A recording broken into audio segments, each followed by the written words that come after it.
Hi నమస్తే.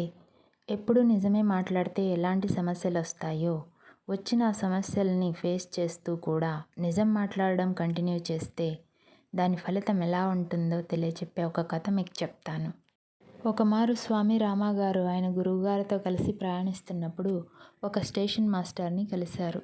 ఆ station master గారు ఈయన గురువుగారి దగ్గరకొచ్చి, నాకేదైనా ఉపదేశం ఇవ్వండి, క్రమశిక్షణతో దాన్ని పాటిస్తాను అని చెప్పాడు. దాంతో ఆయన 3 నెలల పాటు అబద్ధమే చెప్పకు, అన్నీ నిజాలే చెప్పు, దీన్ని శ్రద్ధగా పాటించు అని చెప్పారు.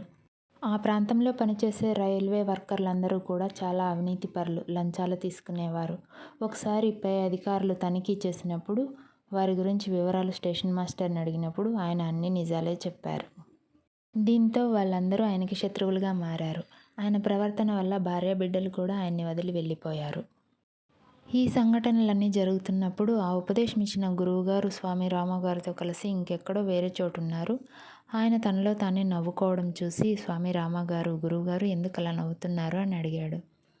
ఏమీ లేదు, ఆ స్టేషన్ మాస్టర్ నిజమే చెప్తున్నా మిగతా వాళ్ళందరూ కూడా ఆయన్ని అబద్ధాల కోరని చెప్పి జైల్లో పెట్టించారు.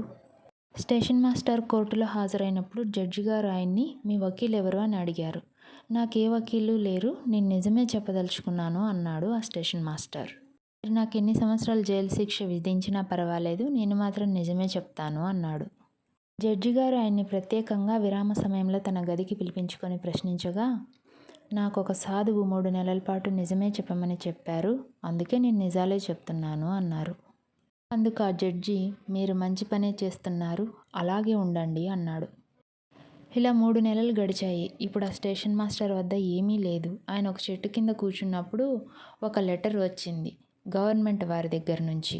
ఒకప్పుడు మీ నాన్నగారి స్థలాన్ని గవర్నమెంట్ వారు స్వాధీనం చేసుకున్నారు, దానికి ఇప్పుడు నష్టపరిహారంగా మీకు 10 లక్షలు చెల్లిస్తున్నారు అని అందులో ఉంది. ఆ డబ్బు మొత్తాన్ని ఆయన తన భార్య బిడ్డలకి ఇచ్చాడు. వాళ్ళు ఎంతో సంతోషించి, మేము మీ దగ్గరకు రావాలనుకుంటున్నాము అన్నారు. అందుకు ఆయన, వద్దు, 3 నెలలు అబద్ధం ఆడకుండా నిజం చెప్పినందుకు ఈ ఫలితం దక్కింది, జీవితాంతం సత్యం పలికితే ఏమవుతుందో తెలుసుకోవాలనుకుంటున్నాను అన్నాడు. మనసా వాచా కర్మణ సత్యాన్ని ఆచరించే వాళ్ళు ఆ పరమగమ్యాన్ని తప్పక చేరుకుంటారు. మనస్సాక్షికి విరుద్ధమైన పనులు చేయకుండా ఉన్నప్పుడు సత్యాన్ని చేరవచ్చు. మనస్సాక్షికి మించిన సాక్షి, మార్గదర్శకుడు ఇంకొకరు లేరు.